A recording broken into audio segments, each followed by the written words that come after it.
দর্শক, আজকে ইসলামী bank head অফিসে ওরা কারা? সারা রাত গাড়িতে করে ভাড়া করে লোক আনা হলো প্রায় হাজার খানেক, এবং তারা কেউ বলতে পারছে না যে তাদের পরিচয় কি, তারা কোথায় চাকরি করেন, কোন ব্রাঞ্চে চাকরি করেন।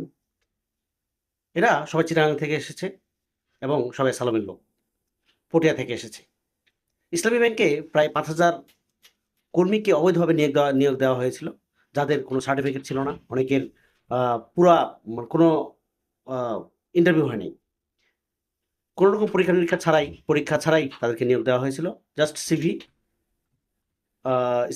ইসলামকে, ইসলামের যে অফিসে সেখানে বক্স ছিল, সেই বক্সে জমা দিয়েছে এবং ইসলাম থেকে তাদেরকে চাকরির ব্যবস্থা করা হয়েছে। এই হচ্ছে অবস্থা।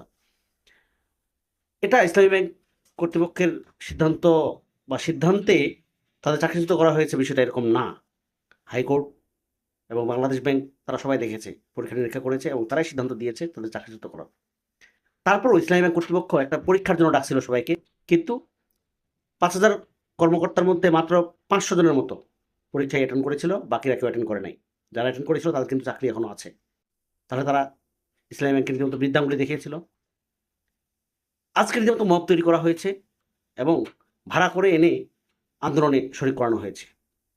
তারা দাবি করছে তাদের চাকরি পুনর্বহাল করা হোক।